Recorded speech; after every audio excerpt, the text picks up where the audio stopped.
Hey, what's going on, everybody? Welcome back. Thank you so much for joining me once again. So guys, I mentioned in the last video that I'm going to start doing a few more pickup videos. Sort of this last week or so especially, I've kind of moved away from the wrestling slash collection content. And I know that's why many of you are here, so I definitely want to show some recent pickups. Also, I've been kind of holding back on a lot of videos I wanted to make because there are certain figures that go with a particular lot of figures that I purchased that I don't want to do that video until I have everything, or at least the things I'm going to buy in the short term.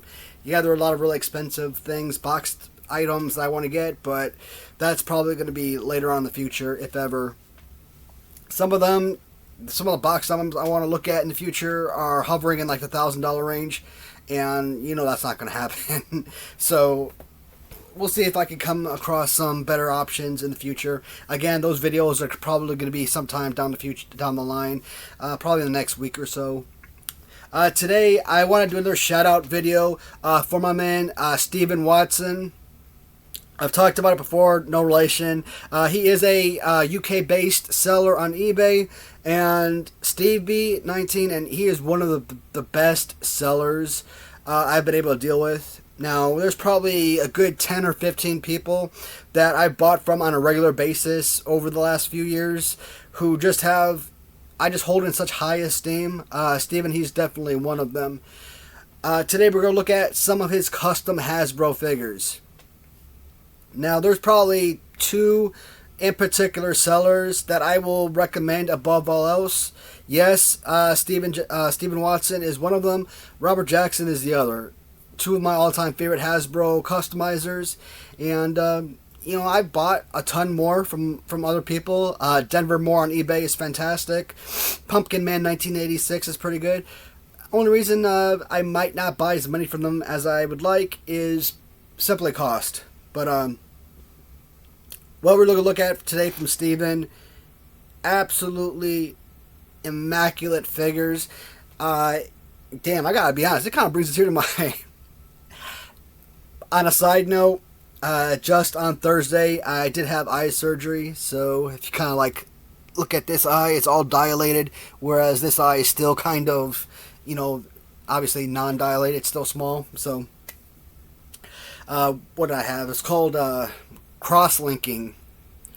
So basically over the last few years, my vision has dwindled so severely that I could put on glasses and look at a person, I can see the outline of people, but like it's kind of, I compare it to a VHS tape. You're watching an old VHS tape, right? It's like, it's very grainy. And when you look at something like a DVD or a Blu-ray or something, and you got that 4 HD, and it's just like beautiful pictures, that's kind of how my vision is. It's not crystal clear. So I went in and got cross-linking, trying to not improve my vision, but it's basically to keep it where it is. And that surgery, oh my god, the pain is unbearable.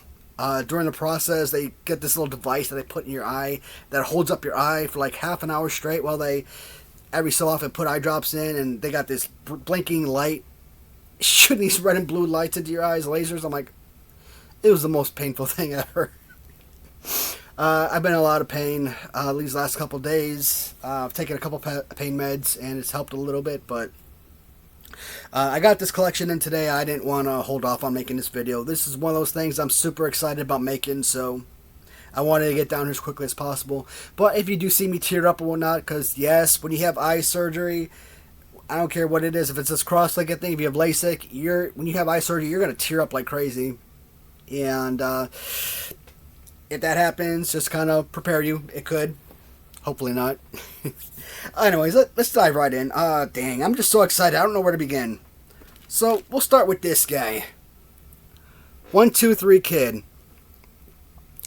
Now, I do buy a lot of my custom 123 Kids from Rob Jackson, who does a perfect job creating these figures. And one thing I've noticed on this figure, or maybe I don't really notice it otherwise because I don't really move the arm a lot of the time, the way that he's got like that little shooting star right there on his chest, I don't know if that's unique or if that's actually part of the actual figure. I have to pull off one of my carded figures to find out, but look at the lines. You always see how smooth and straight the lines are and the overall design. If you look at this figure, you could not even tell that this was a custom. Now, you have to be like an obsessive Hasbro fan or obsessive, wrestling figure collector to actually know every intricate detail of every single figure. I showed you guys that one custom 123 kid. I bought it in a bundle of figures for like $400, and I was like crazy excited. Why? Because 123 kid loose is like anywhere between a $600 to a $1,200 figure. On a very low end, $600. So if I get it for $400, I think that's an absolute steal of a price. Plus all the additional figures that came with it. The other 10 figures or so, I mean, you sell them in a bundle, you probably get like $40. I mean, it wasn't anything imperative. It was the 123 kid that I was looking for. And when I got the figure in, it was sticky, and all it was a blue singlet. No graphics or nothing, right? So if that guy had lied and said that it was an original figure, if it looked like this, I mean, who the heck am I to say it's a fake or it's a custom, right? Nowadays, guys, you have to go the custom route for guys like 123 Kid.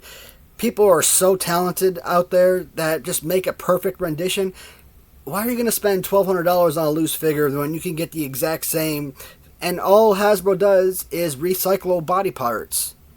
So all I'm going to do is slap a darn new head onto a Rick Rude or a Ric Flair, and you got yourself an amazing new figure, right? An amazing new Series 11 green card figure. But I'm really excited to get this one in. And, it didn't cost a fortune or anything. One of the things you got to realize, guys, when you buy from UK-based sellers, basically any overseas seller for that matter, yeah, I don't know if Canada is the same way.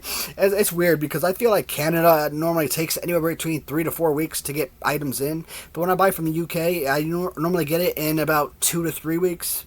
And Japan is usually like a week. So, depending on which country you buy from, your allotted turnaround time is going to be a little bit different. But I want to show that one off because that's a more common figure, common customized figure. I love all these figures. I don't know which one to go with next. Let's go with this one because I am dying to talk about this one. We've got Nia Jax as a freaking Hasbro.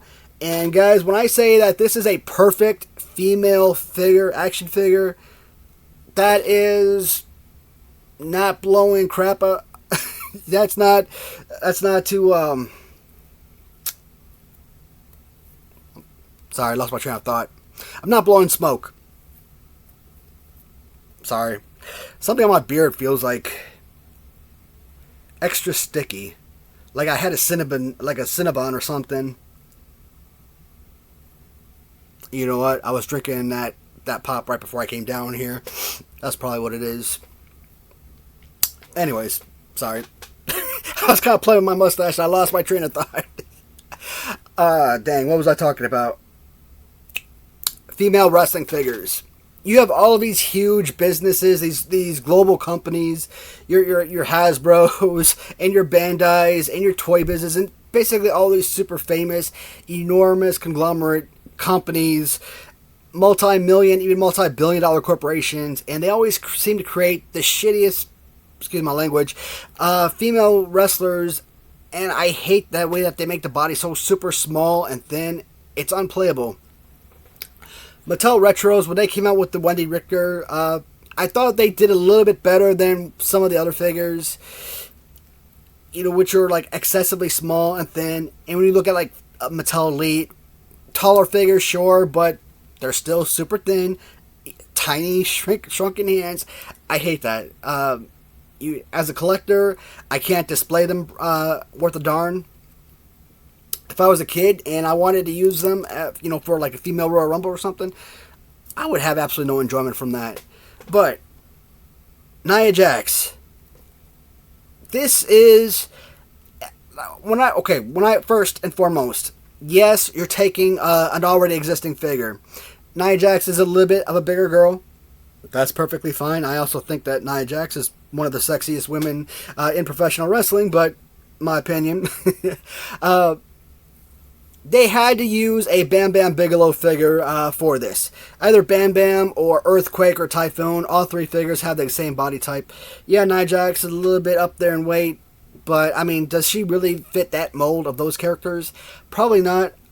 But the fact is, yes, she's a little bit bigger girl, so this is more authentic to her look. And it's taken from an awesome figure. Natural Disasters and Bam Bam, I absolutely love those three figures. And to get something very similar to that is incredible. I mean, you look at the head. The head and the waviness of the hair. This is about the most perfect head sculpt I've ever seen. I was kind of thinking about it upstairs when I looked at her a little bit. I'm like, could this be one of my all-time favorite figures? Now, I don't think I could put her in my top 5, even top 20, top 50, maybe. I love the fact that you get an authentic and real female wrestling action figure. This right here is exactly what they should do with all the female wrestling figures. Take something like the 1-2-3 Kid or Ric Flair, Rick Rude, etc. Right? And you take those really thin bodies, change up the arm position so that you're not doing this. Those are super thin figures that would make really awesome female wrestlers. So it is possible to use Hasbro or Hasbro style wrestling action figures to make realistic figures without making them super small and thin. Figure collections with their who do they have? I want to say Chelsea Green, which doesn't really go with any of the other figures, or the Yakumono girl in the Cella Toys. So, like I said, man, I feel like Luna Vachon would be another one from Cella. Terrible. No, man, this right here. I feel like this might be the cream of the crop of this collection that I just got in. But these are all fantastic. It's really hard to pick a favorite. So we'll do one quick 360 before we move on to the next figure. If I did have a downside of this particular figure, is that the left, or the right arm is stationary and it doesn't move. And even though the left arm can be moved, there's no working action. You know, all the big guys, their arms go up and they slam back down, so that kind of sucks.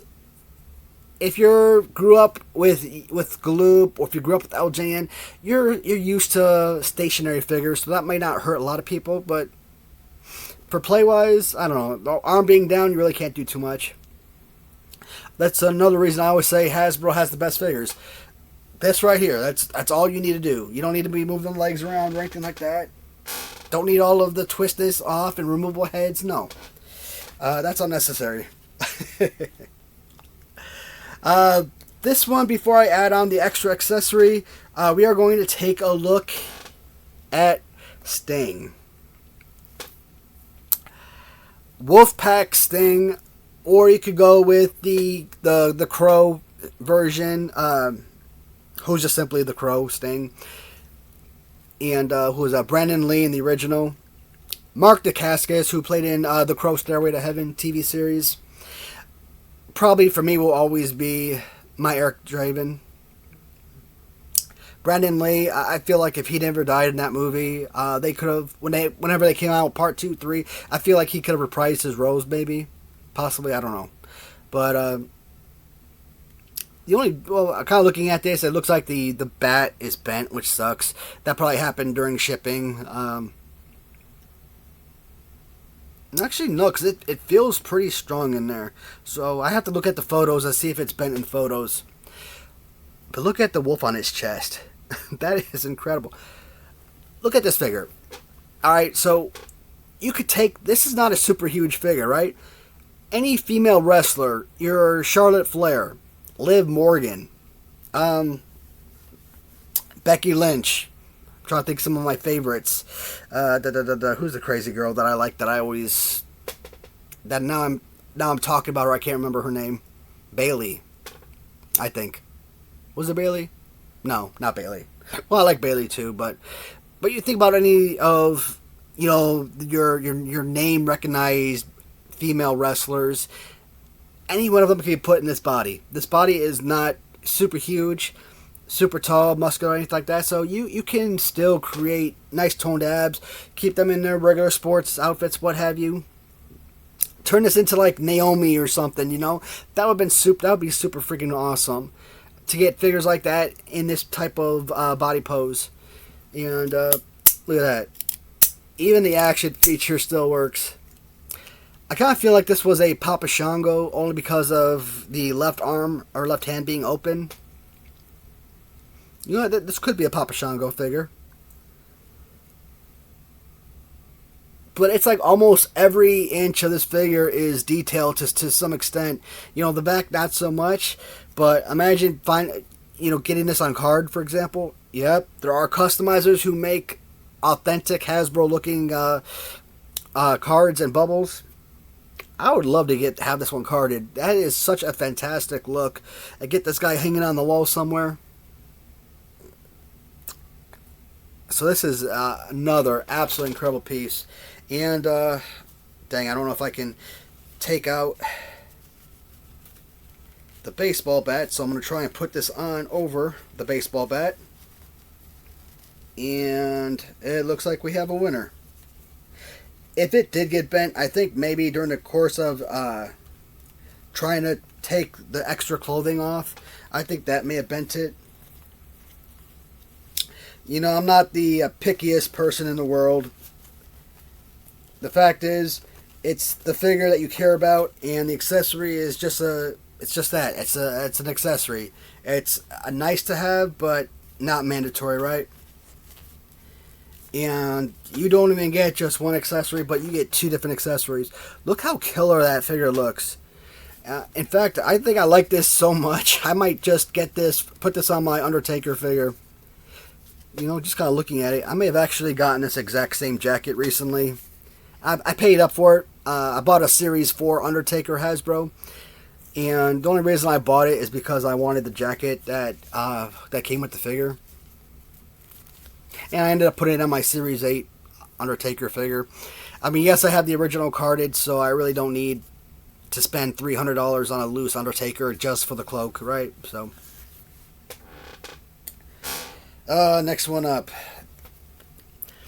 So, we were just talking about natural disasters, and I said that typhoon, earthquake, and then later on, in Series 8, you got Bam Bam Bigelow. They all had the same body pose, which is fine. Earthquake to me was much larger than Typhoon. Typhoon much larger than Bam Bam Bigelow. So kind of getting them all the same size didn't make sense. I kind of feel like in Series 8 they could have actually gone and given Yokozuna that same body pose with Bam Bam and Typhoon and Earthquake. Luckily they didn't do that, and they gave him his own unique figure. So Bam Bam had to be about 300 plus pounds, 350 let's say. Typhoon had to be about 400. Maybe Earthquake was around 450, right? I'm just speculating. Can't remember the exact weight of these guys.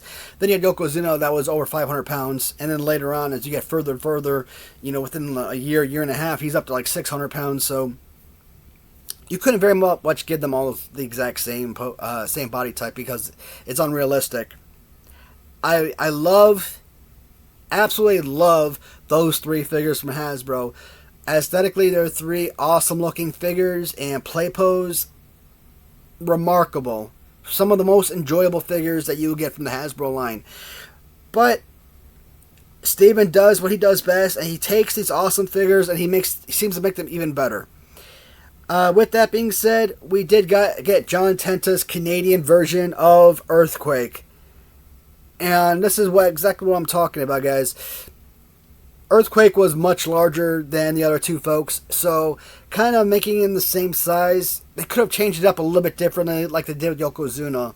So getting this, a much bigger, heftier Earthquake, and the way that his arms, I'm trying to think, this doesn't look like a Hasbro. I think this is, may have been taken off Mattel Retro, possibly. Or it could have been like the hands out like this. It could have been Yokozuna slamming. But with the closed fist, they would have had to change that somewhere. And I'm just looking at the figures. I mean, outside of the arms, where you see the holes, obviously, you're gonna see that in every single figure ever created. That's not any different. Like, I'm looking at the legs, right? I'm looking at the wrists and the elbows. If these were ever like multiple pieces broken apart and kind of pieced together to create something like this, you do not see it in the figure, not one bit. You got the earthquake face. You've got the balding. I mean, the right hair. Okay. Top that off with... Look at the intricate detail that goes into making an earthquake tattoo. That is just insane. This whole body type is insane. There are a few figures I've gotten in during my collecting process that I just looked at, held in my hand, like, damn, I've got to create some kind of wrestling match because I cannot wait. I don't want to wait. I want to do something fun. I want to be a kid again, and I want to wrestle some of these guys. And when I hold figures like your Series 8 Yokozuna from Hasbro, or Series 11, I prefer the 8. When you look at, from Grapplers and Gimmicks, we look at the Mabel figure, right? When you look at those guys, Giant Haystacks from Cella Toys, maybe throw in One Man Gang from Zombie Sailors. Throw in a figure like this, right? I love those big, bulky, heavy guys. To me, I've always said the heavy guys, the bulky guys, these are the figures that hold value to me. Fantastic fighting pose. I mean, no, there is no action feature on this, but the arms move, which is perfect. Great fighting pose, great depth. I would love to do some of those, as my buddy BBA likes to say, gay time wrestling matches. For you guys out there that, I don't know what you guys call it, playtime wrestling. I've heard that name. I don't know if anybody else has like a specific name for the type of matches that the guys make, but people have asked me to make those type of videos. I just feel silly doing it. I've actually recorded myself a couple times making some like LJN Royal Rumbles, but yeah, they were fun to film and everything, but at the same time, like my commentary, that's why I love watching Jason over at Blatant Interference Wrestling. His commentary was spot on. The voices, the banter back and forth. Me, the way that I do it, and he picks him up, and a body slam. That's basically how I used to sound when I was a kid wrestling. I do the exact same thing nowadays, so I can't do the voices kind of like, talking from Vince McMahon to like Jerry Lawler voice or something, and have like the back and forth. I kind of do like a play-by-play analysis the whole matchup, and it's, to me, it just sounds boring. So, yeah, one day possibly, but right now I gotta figure out how the heck I want to set those matches up but for the most part, it's not for me. So I kind of put a pass on it. John Tenta's Earthquake, and yeah, like I said, this is like the Canadian version. I wonder if this is when, I'm trying to think if Jimmy Hart was managing him during this time. I think he was, maybe. My brain hurts. I can't remember all that way back when. But I want to say that he was, because I think he had Dino Bravo at the exact same time. But, irrelevant. This last figure, damn. That's all I can say is damn. This thing is freaking killer. Is this the best figure from the lot? It's hard. I think for me, Nia Jax is probably my favorite, but there is just so much intricate details and designs that went into this figure. This had to be like a $125 figure online. But because he's in the UK, he starts the auction at a certain price, which isn't that high considering the value of these figures. That, and people are scared off by shipping, but if you buy enough figures, it's well worth it. What do I mean? Well, if you buy one figure and that figure costs $25, $30, $40 to ship, go out and buy yourself a bunch of figures, because if these figures were selling for like $5 shipping here in the States, you would pay up around $100 for each of these figures, and getting them for around $40. Okay, you're paying up $40, so maybe you're paying $80 on that first figure, and then you're getting the rest for like $40, right? So you buy 5 figures, you're paying $200, $300, where it would have cost you around $500 plus, $600 plus to get them here in the States. So I don't mind buying a bunch in that regard. But this last figure, absolute killer. And we are going to be talking about the Demon Finn Balor. And who was it? I think from Steven, I also got the Boogeyman figure, if I'm not mistaken. I think, yeah, I'm almost positive I got Boogeyman from him as well. And I thought that was going to be one of the most killer dynamic figures, perfect for like Halloween. But seeing this, it's so killer. This is going to go beautifully with the rest of the Steven Watson action figures. And I think a lot of them I have kind of spread around the room. I don't think I have them all together. You know what? This will fit on the little board I have over here to the side, so I can keep all of his figures together. But we'll start with the face, man. Intricate design, perfect. The chest. I didn't notice it, but that's teeth on his chest. I was kind of looking at this. I'm like, man, that looks like a tongue. Again, when I get these figures, I don't really pay close attention to them, because I want to talk about them for the first time and kind of give like an honest assessment when I first see them, based on for when I make these videos. So the teeth and the tongue inside there, absolute killer. That's not even the best part. As perfect as that looks, look at the design on the back. That, I don't even know what that is. It looks like him holding maybe a lantern or something. If you need to blow that up. You need to blow this up to picture frame size, 12 by 14 or something, even bigger if you can, because that belongs, that picture right there, that belongs hanging on every wrestling fan's wall somewhere. Killer. And the shorts, I mean, they do the same darn thing. Sorry, like I said, because of the eye surgery, everything is kind of blurry to me, so I'm trying to make it out to the best I can. I'm basically looking at it one-eyed, essentially. Sorry, it's just a little bit too small right now, or I can't really make it out too well, but hopefully it comes up relatively clearly on screen, and you guys can enjoy an absolutely perfect figure. Whether you like the new Marty Jannetty Series 10 or the Series 5 Rick Martel, your Series 7/Series 10 Shawn Michaels figures, that's basically what this figure is. So you're taking an awesome figure. Unfortunately, he doesn't have a work. Oh yes, he does. I mean, it's slight, but it works. Take this up to my cat. Boop on the nose. I told that to my wife. She wanted to slap me. This was such a great pickup, man.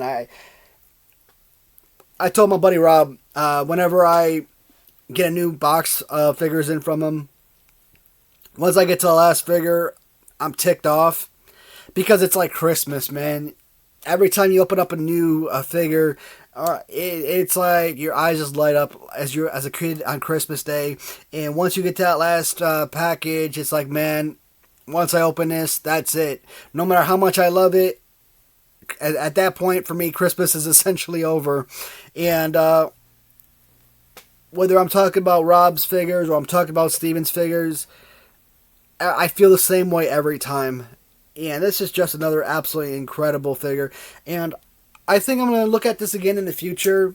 In October, I'll probably wait till Halloween Day. So on the 31st, I will probably put out a video kind of showing off the monster type figures that I have. That'll probably include your newest version of the Giant Gonzalez, which, not really a monster, but he kind of gives you that Sasquatch look, right? So I kind of want to throw that as part of my Halloween collection. Boogeyman and Finn Balor's the Demon.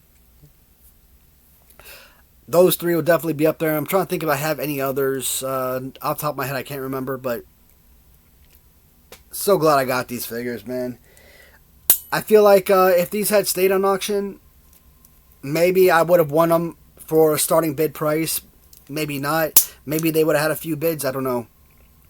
But I think Steven worked with me because I am, such a big repeat buyer for him.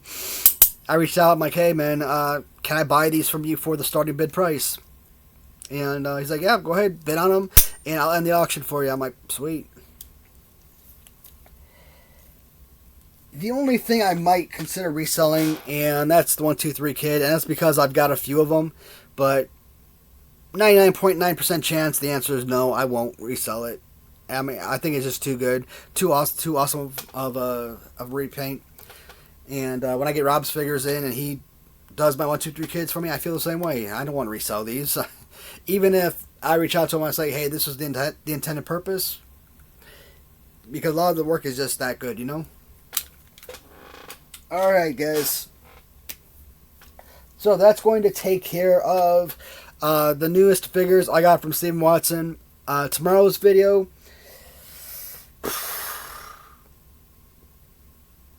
I should probably split them up. We're going to look at dolls. What kind of crazy adult male collects dolls? Not those kind of dolls. They are going to be wrestling figures, but they're essentially like your LJN 16-inch or your WCW 14-inch or your Hasbro 12-inch figures. So, we're going to look at a couple that I have from Star Toys. There's a couple others, in particularly Jim Duggan or Jake Roberts, that in box, they're on eBay right now for $1,000. And I think there's a Jake and an Ultimate Warrior in box from another seller for like $2,000. So, some of these figures I may never end up with in my life, but you know me, once I start a collection, I have to finish it, right? So, I'm still going to keep looking, and hopefully I can get them for a fraction of that cost. But we're going to look at a couple of the Star Toys I got in, and we're going to look at some more of the International Wrestling Champions. Those figures, they seem bootleg, but when you look at the graphics of the wrestlers and the logo and everything, it makes me feel like it's an authentic WWF thing, but it's a toss-up. I'm not sure. Yeah, but that's going to be a fun video, I think. And, you know what? I might postpone that video for another couple days. And tomorrow do a different type of pickup video because I have picked up a few additional wrestling items outside of these. And we might just look at those. Well, one way or the other, one video is going to be tomorrow. The other video will be the next day. Whichever way I decide. Yeah, that's it for now, guys. As always, thank you so much for watching. Please be sure to reach out to Steven Watson if you're interested at any of his figures. I'm pretty sure I gave the link before, but if not, let me know and I will send you that information over. Yeah, there are a number of figures on his account right now that I really enjoy, but a good number of them I don't know who the wrestler is, and in that regard, I guess it doesn't hold as much value to me.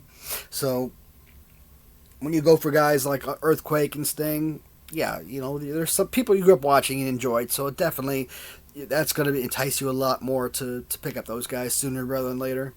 But give him a look, and until next time, guys, as always, thank you so much for watching. Please let me know what you think, and talk to you in the comments, and see you in the next video. Goodbye, everyone.